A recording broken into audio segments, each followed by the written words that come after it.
So was that Quicksilver or not? Like, come on.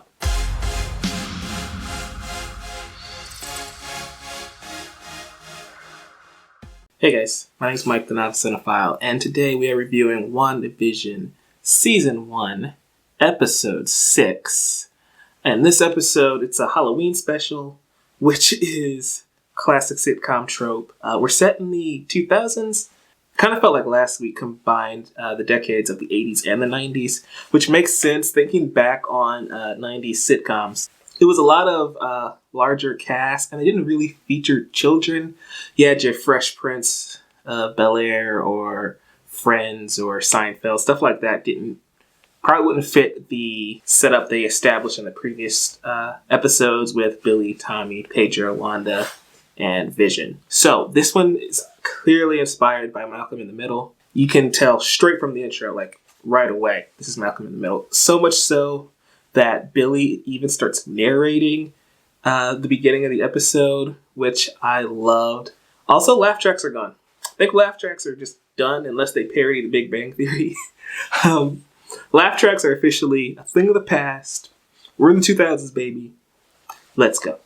So this episode, Wanda wants to take the boys trick-or-treating. It is their first Halloween. Even though they're 10 now, they're supposed to be, newborns. So Vision claims that he's going to do the neighborhood watch to make sure the area is safe for the kids. But we, of course, find out he's doing some investigating. Now, Vision he still remembers everything that happened from the previous episode. Him and Wanda had that huge fight. And he discovered that she is controlling the folks in Westview. So, of course, he goes off on his own. He goes, to the far outskirts of the Hex, and the simulation just stops working. It didn't render yet. Wherever Wanda is, it didn't render properly. So everybody's kind of frozen. You have just this one lady trying to hang up this decoration, and she's crying, and it's just really unsettling. That's what Vision's doing. Meanwhile, Wanda is with Pedro and trying to figure out his whole deal. We can't really understand who he is, what he wants, because he doesn't look like her Pedro. He doesn't have the same memories as her. He has a variation of her memories, but not exactly the same. So I love Evan Peters here as Quicksilver. I think he's doing a fantastic job. I love how he's just the laid back, cool uncle, which is another sitcom trope. And he's just here to cause mischief. He even says, where do you keep the water balloons? That's just an item they have lying around in the house. I also really, really like Billy and Tommy. Seeing more of them, seeing their interactions with Wanda and Pietro is really, really interesting to me. And I can't wait to see more. I hope nothing happens to those kids, because Pietro straight up calls them demon spawns. And again, in the comics, they're demons. So hopefully that does not come to fruition, because I already got attached to these two boys and I do not want to lose them. I will freak out. An interesting nod, I thought, was there's a movie theater in the background. And in that movie theater, it says The Parent Trap and The Incredibles, which I think is fitting because they kind of are The Incredibles, and The Parent Trap features twins. And there's two sets of twins in this episode, which I thought was neat. But we have Vision, who's basically Bob Parr, who's going through this crisis, and he's not talking to his family. He's going off doing his own thing. Then we have Wanda, who's basically Elastigirl, trying to keep this family together, trying to keep this whole semblance of normalcy from falling apart. Then you have Dash. Then you have Violet. Billy and Tommy are just Dash and Violet. And of course, Pedro, he's dressed like Frozone. So that's a thing through The Incredibles. That's awesome. Outside of the Hex, we have Darcy, Jimmy, and Monica. And they're going up against the director, who tried to kill Wanda last episode without telling anybody. So the three of them are just confronting him on that matter. And he basically fires all of them. He tells them to get out, be escorted out. And I hate this dude. This dude is one of the most annoying characters in all of Marvel. I still think he's a bad guy, but I think he's sketchy. And he's acting really, really weird. He's a dirtbag. and he's just getting in the way. It's annoying because we know they're gonna go over him, but he's just in the way anyway. So that's their whole deal. They uncover some secrets and stuff in his emails and crap like that. Like apparently he's tracking Vision, and he's tracking all the citizens in Westview. That's weird. I don't think he's done anything villainous yet. We'll see what happens in episode 7.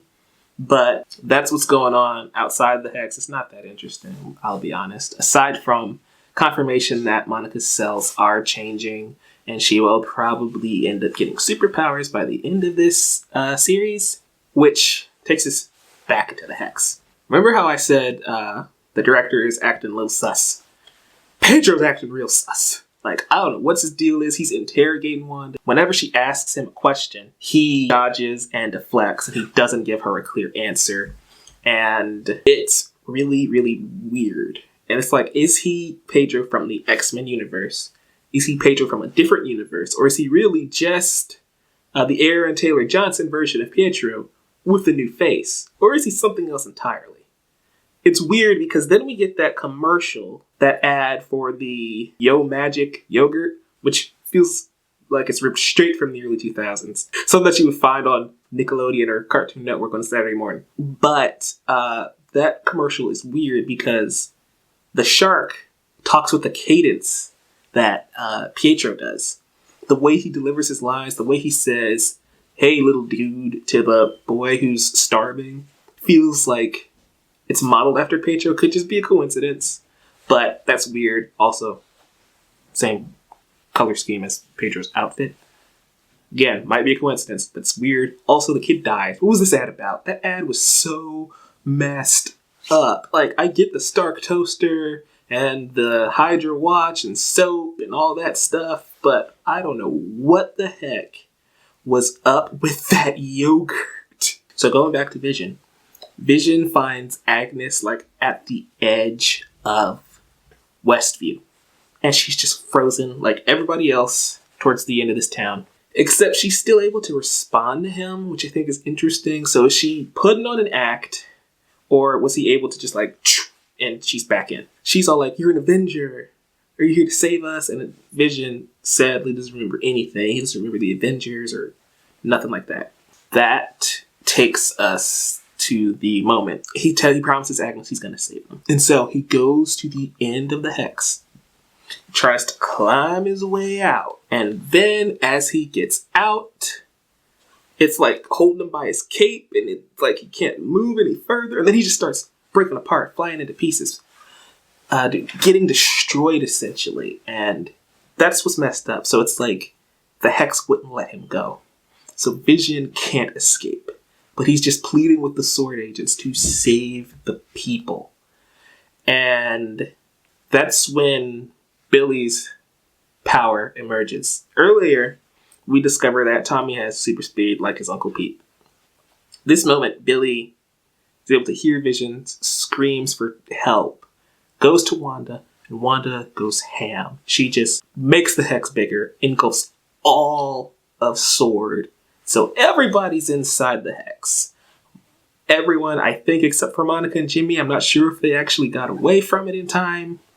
But Darcy's in there. So she needs to wear a Two Girls outfit. That'll be hilarious. But it was messed up because before that moment happens, Billy's saying that Dad's gonna die. And Pedro's are like, "Don't worry.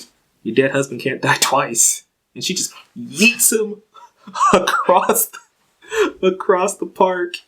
And again, Pedro is acting real sus. Like, that was so uncalled for.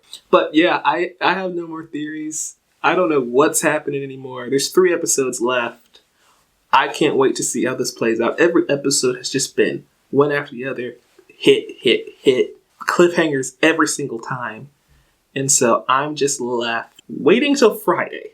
That's my life now. Wait until Friday morning to turn on Disney Plus and watch WandaVision. This is so good. I love Elizabeth Olsen and Paul Bettany. They bring so much to these characters, and being able to key in on all these different eras and play to that era, it's really special and really showcases how good of actors they are. I mention it now because I don't think we'll get much more of them. Bringing that type of performance as far as the variations on the different decades that they're in, because we are in the 2000s and we're going to lean more into that normal MCU stuff, I think, from here on out. But I want to hear from you guys. What was up with that ad that played in this one? I still don't know. Like, I'm stunned. I don't know. I haven't seen any theories or any videos about it. It's just weird and uncomfortable, and it's nothing like the other ones we've had before. Anyway, again, thanks so much for watching. See you next week for the next episode. If you haven't watched my other reviews, I'll put the little card thing up here for you guys as well. Have a great rest of your day. Stay flaming.